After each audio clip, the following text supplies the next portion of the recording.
Think कि शादी के पहले संबंध बना लेना अच्छी बात है, इट्स ओके। उन सभी लोगों को मेरा ये सवाल है, यहाँ पर जो फीमेल है ना, वो अपनी स्वतंत्रता के हिसाब से, अपने चुनाव के हिसाब से, उसने पहली बात तो बॉयफ्रेंड बनाया, तो क्या लड़के लड़की के छोड़ जाने पर आत्महत्या नहीं करते क्या? जैसे ही लड़की ने ऐसा सोचा कि मैं तो अपने देश से 1000 किलोमीटर दूर हूं भुवनेश्वर में और मेरे को अधिकार है बॉयफ्रेंड बनाने का, वहीं पर ही उसने क्या बोला कि it's my way not highway. 20 साल में हमने जो 20 संबंध बनाए, हमने अपने रास्ते से बनाए और उस पर पूरी रिस्पॉन्सिबिलिटी के साथ में कि मुझे कुछ हो गया उसकी जिम्मेदारी मेरी, और मेरी वजह से किसी फीमेल को कुछ हो गया तो उसकी जिम्मेदारी भी मेरी। जान चली गई वो तो चली गई, अब कोई भी रिस्पॉन्सिबिलिटी ले, किसी को कोई भी सजा दो, वो जान तो लौट के आने वाली नहीं है, पहली बात ये।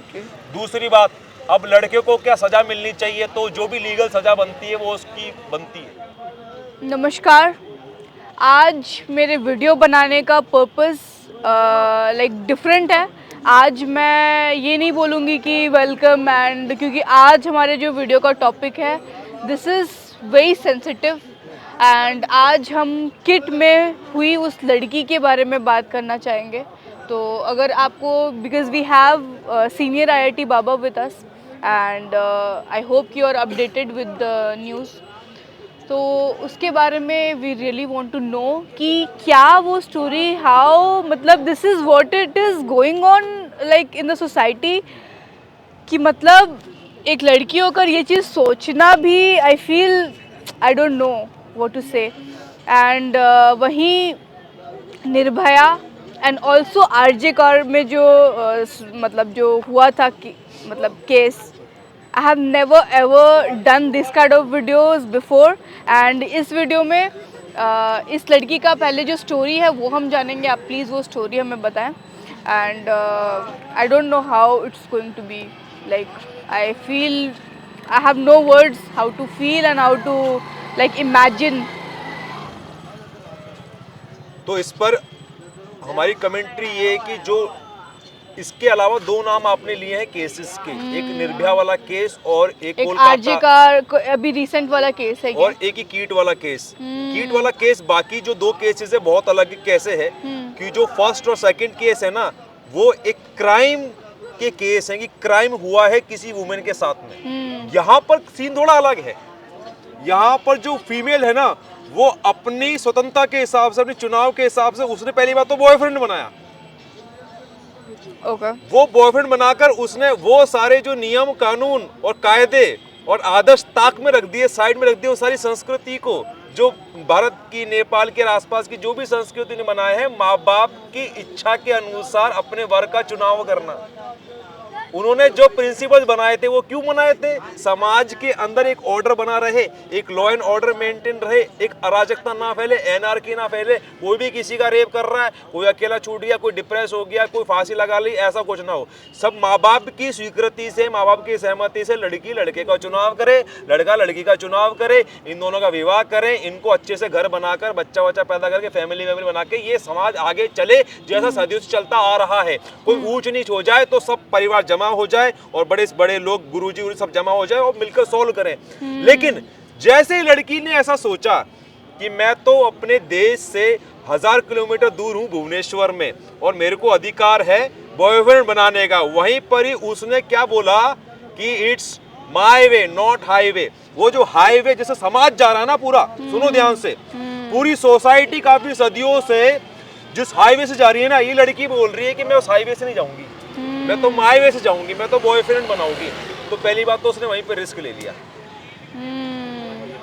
रिस्क लेने का मतलब क्या गंदी बात है, हमने भी लिया है। हम 37 साल के, हम मैरिड नहीं है, कभी शादी करने के बारे में सोचा भी नहीं, कभी कोई चाहत रखी नहीं और कभी करेंगे भी नहीं। मतलब हम भी कभी हाईवे पे नहीं चले, हम हमेशा माईवे पे चले अपने तरीके पे। बट जब आप हाईवे पे चलते हो ना, हाईवे पे पेट्रोलिंग है, हाईवे पे कैमरे लगे हुए हैं, हाईवे पे और भी लोग हैं, हाईवे पे सुरक्षा है, हाईवे पे फर्स्ट एड है। आप समझ रही हैं मैं क्या बोल रहा हूँ? हाईवे पर पेट्रोलिंग है पुलिस की, हाईवे पे कैमरे लगे हुए हैं, हाईवे पर फर्स्ट एड है, हाईवे पर एम्बुलेंस आ सकती है, हाईवे पर कैब आ सकती है, हाईवे पर आपको लिफ्ट मिल सकती है, हाईवे पे कोई प्रॉब्लम हो जाए कोई अजनबी आपकी मदद कर सकता है। लेकिन आपने हाईवे छोड़ के अपना में पकड़ लिया ना, तो आप अकेले हो। अकेले रास्ते पर आप वो सारी सुविधाएं आपको बनानी पड़ेंगी। तो 20 साल में हमने जो 20 संबंध बनाए, हमने अपने रास्ते से बनाए और उस पर पूरी रिस्पॉन्सिबिलिटी के साथ में कि मुझे कुछ हो गया उसकी जिम्मेदारी मेरी, और मेरी वजह से किसी फीमेल को कुछ हो गया तो उसकी जिम्मेदारी भी मेरी। ओके। क्या बोला हमने? मैं समाज के तरीके से नहीं चलूंगा, मैं अपने तरीके से चलूंगा, और अपने तरीके से चलने में यदि मुझे कुछ हो गया तो उसमें जिम्मेदारी मेरी, और मेरे इस तरीके में किसी लड़की ने मेरा साथ दिया, उसको कुछ हो गया तो उसकी जिम्मेदारी भी मेरी। तो क्योंकि मैंने उसको हाईवे पे लेकर आया, मैंने उस लड़की को बोला हाईवे छोड़, हाईवे पे चल मेरे साथ। अच्छा, तुम लड़की के बारे में बोलोगे कि लड़की का सपोर्ट में बोलो। तो उस लड़की, वो लड़की नेपाल से भुवनेश्वर पढ़ने के लिए आई है, और उसने अगर एक बॉयफ्रेंड बनाया भी है तो आई डोंट मैं लड़की को दोष नहीं दे रहा हूँ, उतना दोष लड़के का भी है। तो क्या लड़के लड़की के छोड़ जाने पर आत्महत्या नहीं करते? क्या क्या क्या पूछा मैंने? क्या लड़के लड़की जब छोड़ जाती है तो आत्महत्या नहीं करते? क्या शराब में नहीं डूब जाते? क्या टोटल नंबर ऑफ जो सुसाइड होते हैं इस पूरी दुनिया में, वो फीमेल के ज्यादा होते हैं कि मेल के ज्यादा होते हैं? वो मेल के ज्यादा होते हैं, हम जाके पता कीजिए। मेल के ज्यादा होते हैं। और जो मेल के ज्यादा होते हैं वो वार में नहीं हो रहे, क्योंकि आजकल कोई इतने वार नहीं हो रहे। वो सारे के सारे जो मेल क्यों मर रहे हैं, वो किसी डिप्रेशन में मर रहे हैं, लड़की छोड़ के। ज्यादातर लड़की छोड़ने की वजह से लोग मर रहे हैं। तो ये जो मैं आप बता रहा हूँ कि जो माँ बाप ने जो सुविधा बना रखी थी उसको छोड़ के आप अपनी नई फैसिलिटी बना रहे हो कि शादी नहीं करके, शादी के पहले मैं लड़का लड़की एक दूसरे से मिलेंगे, संबंध बनाएंगे। तो आप अपना तरीका चला रहे हो। तो अपने तरीके का मतलब है आप उन सब तरीके को गाली दे रहे हो, उन सबको उल्लंघन कर रहे हो। तो उस तरीके में जो फैसिलिटी मिल रही थी वो फैसिलिटी आनी मिलेगी।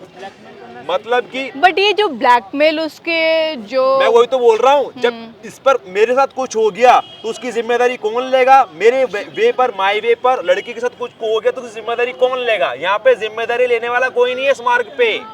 मैं ये कहना चाह रहा हूँ, या तो समाज के हाईवे पे चलो, और यदि अपना तरीका चलाना तो जिम्मेदारी उठाओ इस बात की। उस लड़की को इस बात की जिम्मेदारी उठानी चाहिए, हर लड़की को अपनी जिम्मेदारी उठानी चाहिए कि उस लड़की के साथ कुछ हो गया, उस लड़की के साथ कुछ, एवरीथिंग फुल रेस्पॉन्सिबिलिटी के साथ में। और यदि आप नहीं करोगे तो या तो लड़की का नुकसान होगा, या लड़के का नुकसान होगा, या इन दोनों की वजह से इसके माँ बाप की प्रेस्टीज का नुकसान होगा, या कॉलेज की प्रेस्टीज का नुकसान होगा। कोई किसी का सपोर्ट करेगा, उस पूरी कम्युनिटी को कॉलेज बाहर निकाल देगा, पूरी कम्युनिटी का नुकसान होगा। जो गरीब लोग उसमें अपनी पूंजी बचा बचा के कॉलेज की एडमिशन फीस दी थी, कॉलेज बंद हो गया, उनका नुकसान होगा। कितने लोगों का नुकसान करवा दिया सिर्फ इस वजह से क्यों लड़का लड़की ने। और उस लड़का लड़की की बात मत करो, I'm not talking about that particular girl or this particular man. I'm talking about all those people who think कि शादी के पहले संबंध बना लेना अच्छी बात है, इट्स ओके। वो सभी लोगों को मेरा ये सवाल है, ये आग से खेलने वाली बात है। अपनी जेब में एक लोडेड गन रखने वाली बात है, कभी भी चल सकती है, किसी के भी चल सकती है, अपने पे भी चल सकती है, अगले पे भी चल सकती है। So it requires a lot of responsibility. तो देखो, अब जो हो गया वो हो गया, और जो हो रहा है वो हो रहा है, उसको मैं तो कुछ नहीं कर सकता। मैं अपने स्तर पर क्या कर सकता हूँ, मैं सभी मर्दों को और सभी औरतों को ये सुझाव दे सकता हूँ कि पहली बात तो अपनी स्पिरिचुअलिटी पे काम करो 5 दिशाओं के माध्यम से। 5 consciousness, health consciousness, wealth consciousness, spiritual consciousness, communication consciousness, political consciousness. सारी बात घूम घूम के वहीं आ जाती है।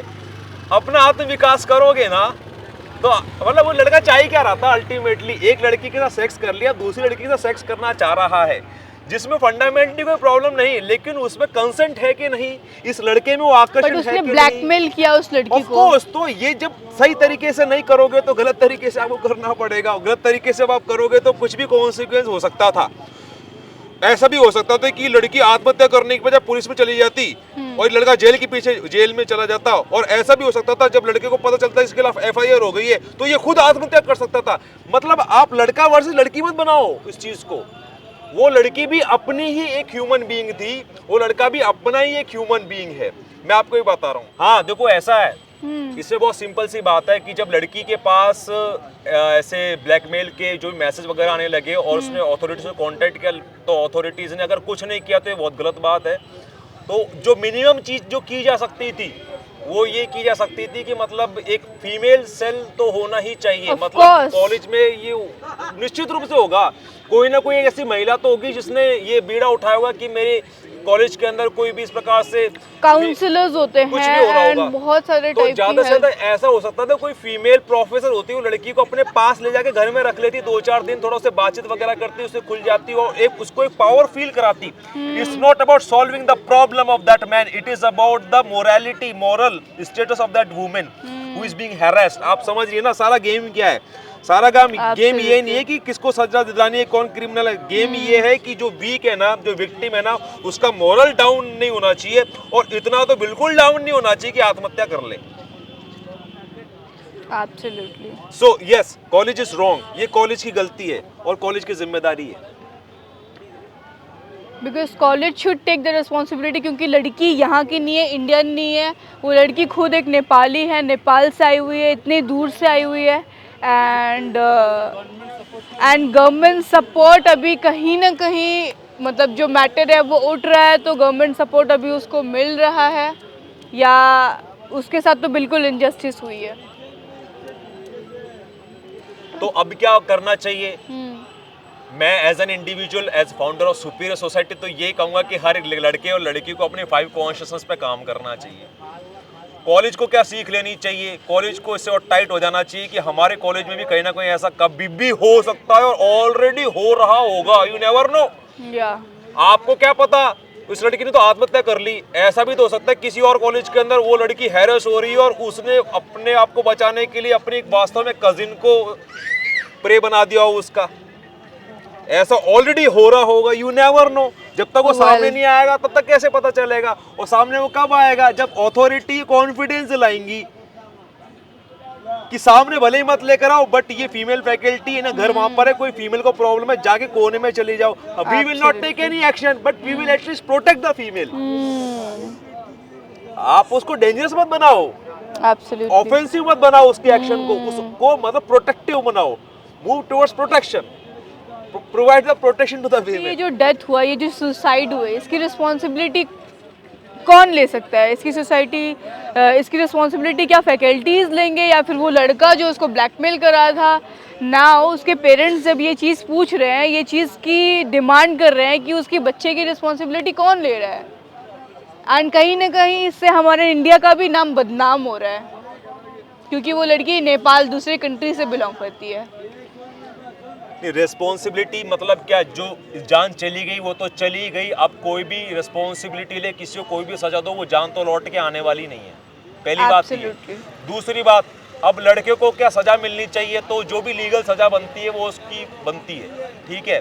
तीसरी बात, कॉलेज को भी कुछ तो सजा मिलनी चाहिए। इस बात को इग्नोर करने के लिए मुझे ऐसा लगता है कुछ फाइन ठोकना चाहिए, या जो भी उसकी अथॉरिटी है कुछ तो सजा देनी चाहिए उसको, कुछ तो मेरे को लगता है। कुछ उसको जेल करनी चाहिए, कुछ 3 महीने की, 6 महीने की। वो कॉलेज या फिर बंद तो कुछ- करना ही चाहिए कुछ कॉलेज साल। तो नहीं बंद करना चाहिए, क्योंकि आप देखो ना, उस पूरे 1000 बच्चे अगर पढ़ते हैं, अगर एक ही बच्चा उसमें ऐसा है जिसके पेरेंट्स ने पाई जोड़ के पैसा जमा किया अपने बच्चे को इंजीनियरिंग कराने के लिए, उस बाप का, उस फैमिली का उसमें क्या नुकसान है? Just because something was happening because of the ignorance of college management, how is that student responsible for that? Well, मैंने तो कहा कॉलेज बंद कुछ नहीं करना टाइम के चाहिए। लिए तो उस लड़की को इस चीज़ से ओवरकम करने के लिए कुछ टाइम के लिए उस कॉलेज को कॉलेज की बात ही नहीं है, बात मैनेजमेंट की। कॉलेज का मतलब क्या? शिक्षा का आदान प्रदान है, तो वो तो चालू रखो, लेकिन जो इग्नोरेंस किया वो मैनेजमेंट ने किया। हाँ, मैनेजमेंट को उस साइड में बुलाओ, मैनेजमेंट के कुछ एम्प्लॉयज हैं, उनको तो फिर ऑफ कोर्स मैनेजमेंट को साइड में बुलाओ, उसकी खिंचाई करो, उसका जो करना है करो, लेकिन उसकी जगह दूसरे आदमी को लगाओ और कॉलेज को चालू करो। जो पढ़ना चाहता है, जिसने फीस दी है, जिसकी जिंदगी बर्बाद हो रही है, जिसका साल बर्बाद हो रहा है, उसको उसके साथ ही जुल्म मत करो, ठीक है। एब्सोल्युटली। जो इसमें शामिल है उनको साइड में बुलाओ, सजा दो, कॉलेज को चालू करो, ठीक है। और जो नेपाली लोग प्रोटेस्ट कर रहे थे ना, उनमें वो क्यों प्रोटेस्ट कर रहे थे? क्योंकि एक्शन नहीं हो रहा था। तुरंत जैसे आप एक्शन लोगे, वो अपने लेवल पर लौट जाएंगे, वो अपने काम पे लौट जाएंगे, उनको वापस एजुकेट करो, उनको साइड करो, और जो क्रिमिनल है, जो असल में जिनकी जिम्मेदारी बनती है, उनको लो, उनको सजा दो, और बस आगे बढ़ाओ, जिंदगी को आगे बढ़ाओ। Life should go on. And उस लड़की के लिए we feel really very bad, and this is my responsibility and our responsibility to like at least bring something like you know moral level पे, या फिर आप उसे ऐसे कह लो कि इतना तो बेसिक चीज़ हम सभी को बिल्कुल नॉलेज होना चाहिए कि please take care of your all your decision matters a lot. कहीं वो ऐसे किसी मतलब यू नो जाल में ना फंस जाओ कि यू नो लेने का देना जो ये स्टोरी है। सो अब इस पर मैं क्या कहूँ, और अभी तक हम लोगों ने बस नॉर्मली उस मतलब केस के बारे में जस्ट नॉर्मली डिस्कशन था, तो मैंने सोचा कि इसको भी एक रूप से आप लोगों को भी सूचित किया जाए कि ऐसी चीज़ें भी चल रही हैं, and this is what it is all about. Will see you in another one. तब तक के लिए अपना ध्यान रखिए, सतर्क रहें।